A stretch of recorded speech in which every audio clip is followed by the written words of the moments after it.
You're listening to Entrepreneur's Enigma, a podcast about the ups and downs of the entrepreneurial journey. Every week, your host Seth Goldstein interviews entrepreneurs from all walks of life about their entrepreneurial journeys. From store owners to Fortune 500 CEOs, we all have stories to tell. So sit back and join us for the next 20 or so minutes while we explore the entrepreneurial world.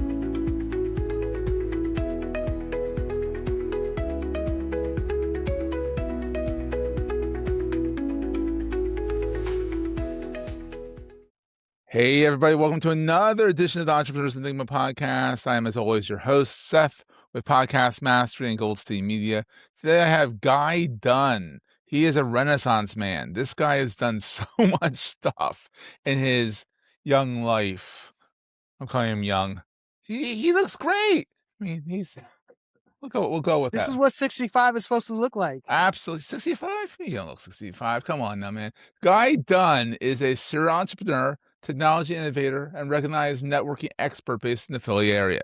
Right before the show, we mentioned the word Wawa. So if anyone knows the Philadelphia area, knows that we're in Wawa country.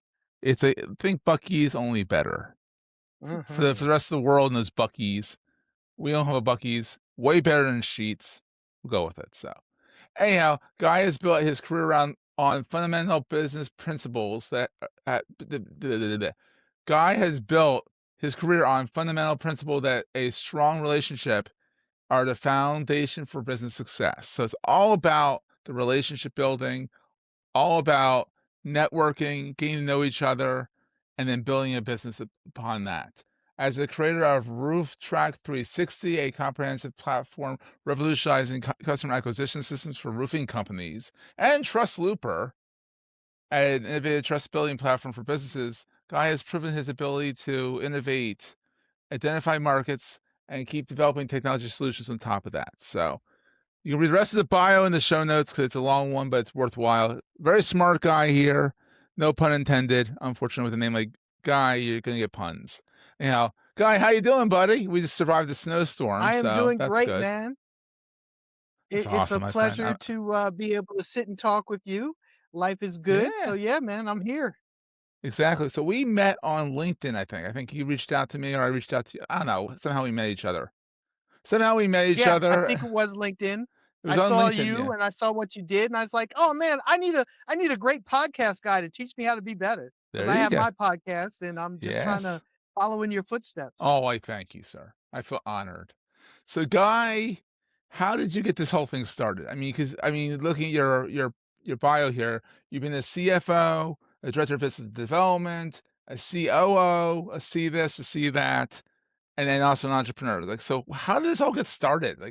So I grew up in a family business, and my story is unique in that my father started a business when we were kids. We all grew up into commercial cleaning, and my father started a business because he wanted to make sure all of his children and the children of his brothers and sisters were able to go to college. Because he didn't go to college. My mother didn't go to college. My uncles didn't go to college. So he's like, everybody's going to be able to go to college if that's what they want to do. Awesome. And he was able to do that. He grew a very large business. In commercial cleaning, we were one of the largest commercial cleaning companies in the Northeast. He was doing LaGuardia Airport, Port Authority Bus Terminal, Dover Air Force Base, Ellsworth Air Force Base in South Dakota. We even had a contract out in Antigua. So we basically had a contract there for years. So yeah, but I grew up in that business. Vacation time, exactly. Yep. And I started my own company doing commercial cleaning in Philadelphia back in 1984 with a friend of my father's. So when you were we built the company from zero to about $8 million in 9 years. I sold that to my partner. And then I did management consulting. I was a government contract consultant for a number of years. I helped people because we were a government contract company. So I trained people and helped them become government contractors. Yeah. Had many companies built them into multimillion-dollar companies. I was a CFO of a company for a while. But the bottom line is I had entrepreneurism in my blood. Yeah. I've only worked for people 6 years of my adult life. Wow. So basically I've been an entrepreneur all of my life, and that was my dream, to be an entrepreneur. So I tell people that I've been truly blessed to be able to live the life that I chose to live when I was a teenager, and I've been able to do it all my life. That's wild, dude. That's wild. So you started cleaning businesses when you were 2. Yep. Well, literally, well, I mean, when No. you think about it, dad probably taught you how to clean. I mean, I'm sure your house, Oh, yeah, yeah, your yeah. toilets are clean. I mean, obviously, Yep, that's yep. It wild, was man. it was I mean, the experience of working in a family business was amazing.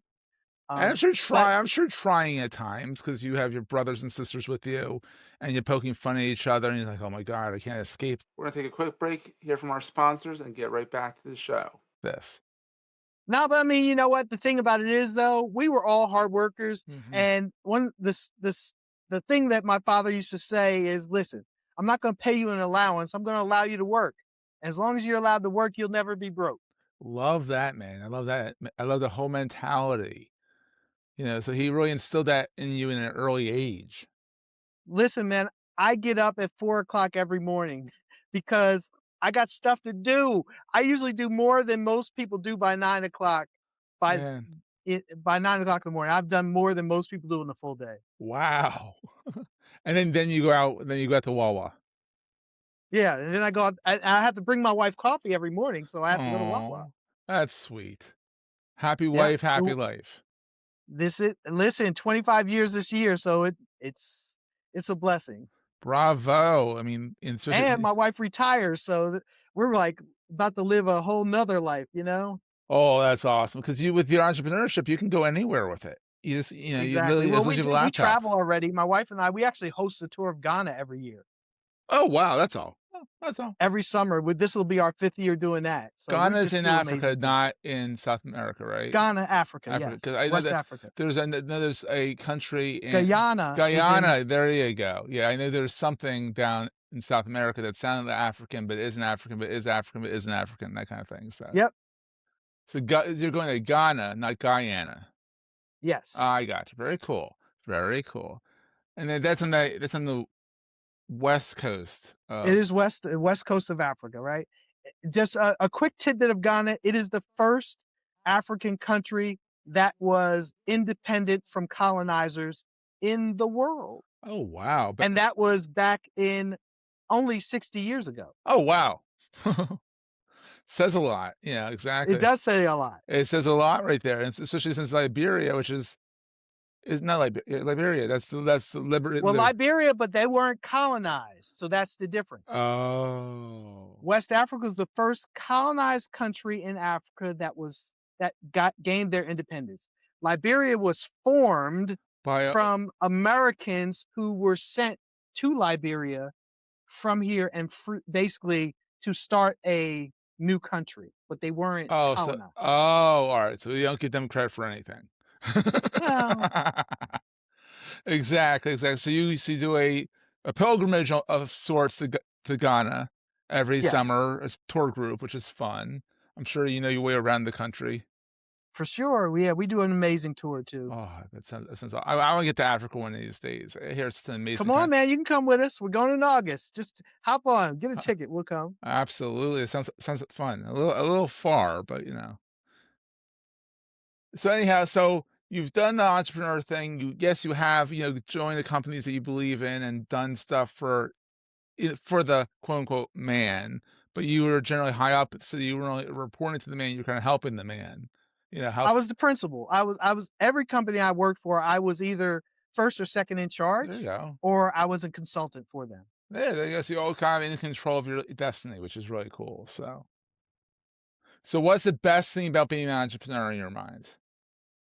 You get to control the environment with the good Ooh, and bad that goes along with it. yes. I mean, it's part of what I tell people all the time. We all live our life in chapters, and the question is, are we writing the book or are we in somebody else's book? And Ooh. as the entrepreneur, you're writing the book, you're holding the pen. So you get to dictate Mm. what that chapter looks like, and when one chapter ends and a new chapter begins. Ooh, I love that That's what I analogy. try to teach people. Analogy or metaphor. I never could. I'm only a former journalist. I don't know the difference between analogy and a metaphor. Go figure. It's one of those two, folks. Anyhow, but it's a good metaphor for entrepreneurship. I love that. And so then on the flip side, I mean, because you've done, I mean, a ton of stuff. What keeps you up at night being an entrepreneur, or does nothing keep you up at night now? Actually, you know what keeps me up at night? What? New opportunities. I mean, I'll think Oh of some yeah. when I have a new business opportunity, like right now with Roof Track 360, that's my new roofing platform. Um, I have people who are looking at investing in it. I Wow. have a partner in the roofing industry. So I can tell you the quick story how that came Yeah, out. please I do. met this guy. He needed some help in reference to marketing. I built a website for him and I said, let's look at what you're doing. And he said, can you help me solve some problems? I said, yes. And we looked at it and I said, let me build something for you. And I literally built a software package that solved his problems, I love it. which is customer acquisition, contract management, Ooh, insurance claim management, that's getting important. referrals, getting reviews, all that. So my platform does all that for him. Oh wow. And I call it a customer acquisition management system for roofing industry. Wow. That's a Um, mouthful. yeah, and so I'm using it in his business, and he actually offered, and I took it, 1/3 of his company because I built this for him. So Wow. now I have a roofing company 'Cause why and the not? software that runs a roofing company. I love it, man. It's you never know what the next chapter is gonna hold. You really don't. Exactly, You really that's it. don't. And there's always, I mean, as But much as you you might asked me what plan. Yeah. keeps me up. Yeah. That's what keeps me up. I'm like, "Oh, man, I'm so excited." I'm like, "What's gonna happen tomorrow?" I know. That's incredible. It's always a new adventure. As much as you can try and plan your next chapter, not to exhaust the analogy here, but it always keeps you busy. It Yes, always keeps you up at night. There's always another adventure around the corner, and you might try and write your own chapter, but it writes itself. It just you get to kind of steer the direction of the chapter, which is kind of cool. that is exactly correct. I love it, man. I love it, dude. That's awesome. So, what is the most important thing to carry with you all the time? Um, the most important thing is that you there's an opportunity in everybody you meet. Ooh, So you have to I mean, recognize that and try to allow the opportunity to unfold by developing the relationships with the people that you meet.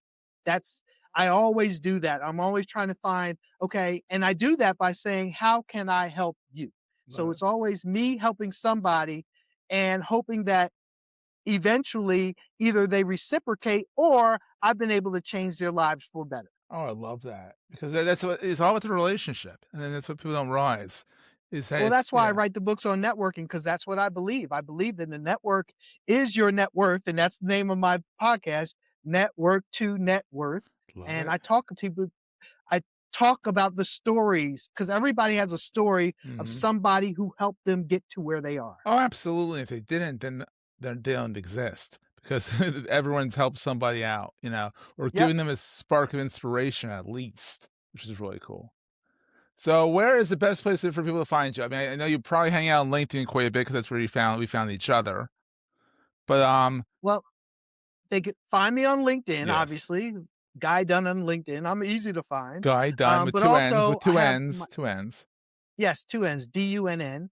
I have my software packages, my software companies, trustlooper.com is one, and That's a rooftrack360.com good is my name. I roofing. like that. That's snazzy. That's a good name. And I'm on Facebook, I'm on social media, and my podcast, Yes, Network to Net Worth. You can find it on YouTube, you can find it on Spotify, you can nice. find it on Apple. And So everywhere you yeah, get a good podcast. not everywhere, but I'll be there soon. He's working on it, and if it's not working on it, I'll make him work on it. So there you go. Awesome guy. Well, this has been so much fun. I'm so glad to have you on, and we'll see everyone next week. That was a great show. If you're enjoying Entrepreneur's Enigma, please consider giving us a review in the podcast directory of your choice. Every review helps us reach new listeners. If you like Entrepreneur's Enigma, consider the other shows on the Marketing Podcast Network at marketingpodcast.net.